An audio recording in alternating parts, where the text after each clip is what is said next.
نو د دواړو جهانو سردار مبارک د پورا عالم د پر رحمت ته کو چرته کې دنیای عالم د رسول الله صلی الله علیه وسلم هغه تعلیمات ته چې زنانو ته کم تعلیمات ورکړي دي غلامانو د پاره کم رحمتو دا تعلیماتو نه خبر شو نو دنیای عالم با د رسول الله صلی الله علیه وسلم یو پرامین دا د خپل سترګو سره ولګي اکم پیغمبرو صلی الله علیه وسلم چې وی فرمایل چې چا دو خويندې چا دو لونه په کور کې پیدا شوي دا ول تعلیم وکړو د لوی کړي د ورته ادب خو د ور نکاح وکړو دا به زما سره په جنت کې اوځي داسې پیغمبر او وی فرمایل چې پتاسو کې کوم سړی خوراک د بار راوړي میوه راوړه د ټول نړمبه میوه د خپل لور لورکا زوی له رستو ورکا لونو د پاره کم تعلیم خويندو د پاره کم تعلیم زنانو د پاره کم تعلیم یتیمانانو د پاره کم تعلیمو حضرت فاطمه الزهرا رضی الله تعالی عنها خپل بابا جان ته وی بابا جان زما لاسونو ته وګوره زما اوګي ته وګوره زم مشکي وبر علماء زمې چنه بخپل کومه غلامان راغلي دي مال یو وینځه یو غلام پکاره چې مال خدمت کوي هغه بابا جانو ته فرمایي بچیا سبحان الله وایا 33 پیری الحمدلله وایا 33 پیری الله اکبر وایا 34 پیری دا ستاسو لپاره د غلامانو نه ډیر بهتر دي بچیا ما ته د بدر ما ته د احد یتیمانان پاتې دي ما چې هغوی له غلامان او وینځنی ورکړي د تاسو له نشم درکول دا تعلیم را کړی چې چا به ژوندی لوڼه خښولې دا به ورته پیغور ښکارېدو چې زما لور به زه بل چا ته واده کومه هغه پیغمبر صلی الله علیه وسلم چې دنیا ته تشریف راوړو ژوندی لوڼه یې په خلکو خښول بند کړل یو صحابي دی رسول الله صلی الله علیه وسلم څنګه له تشریف راوړو خپل ګناهونه ورته مخې ته شو او هغه منظر ورته مخې ته شو چې زه سفر باندې تللی وم ډېره موده پس رالمه زمونږ په کور کې یو ماشومه جنۍ وه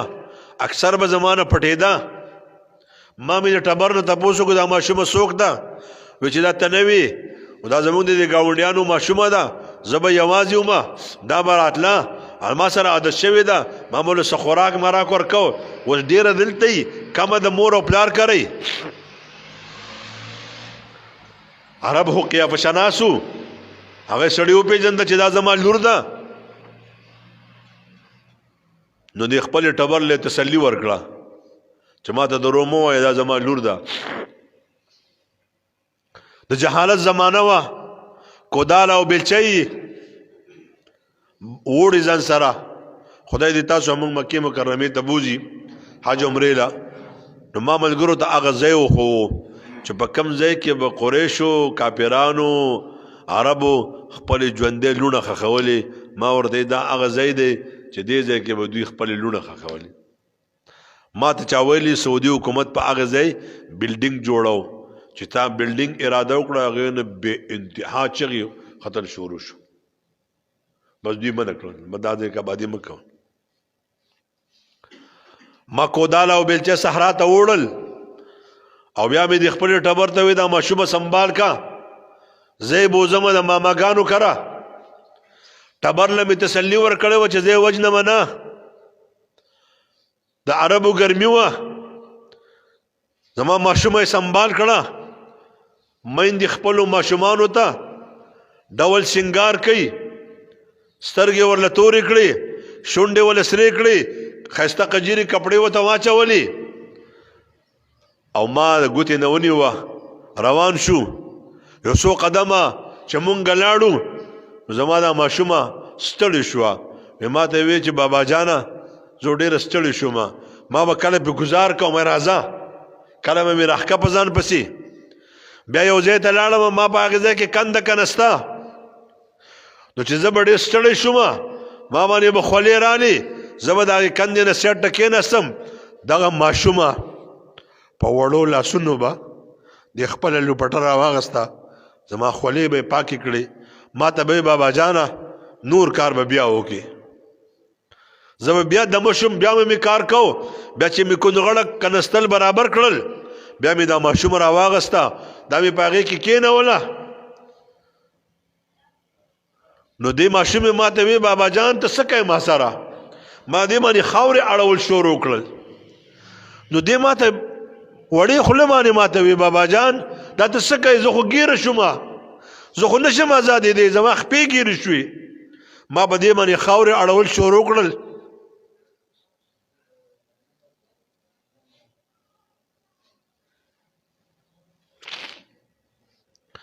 چې کله ما دا سینې پورې پټه کړه بیا مې یو ګټه راواغسته او د دې سر باندې مې ګزار وکړو دا قصه دې سړي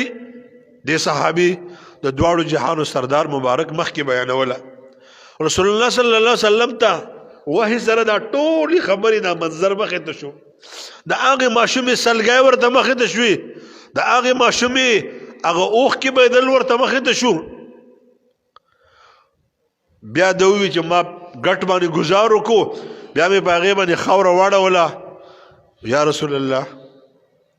دې له راغلم چې ما به الله ماف کړي که نه ما چې څومره کتلې دي دا علما ناست دي دوو کسانو ته رسول الله صلی الله علیه وسلم فرمایلي زما مخې له مه راځئ تاسو معاف یې او زما مخې له مه راځئ یو حضرت وحشي رضی الله عنه دی او یو دا سړی دی دا صحابي دی چې رسول الله صلی الله علیه وسلم فرمایل ته الله معاف کړی ځکه اسلام ټول ارسه معاف کوي خو چې ته کله ماله مخې له راځې ما ته د هغې ماشومې سلګۍ یادېږي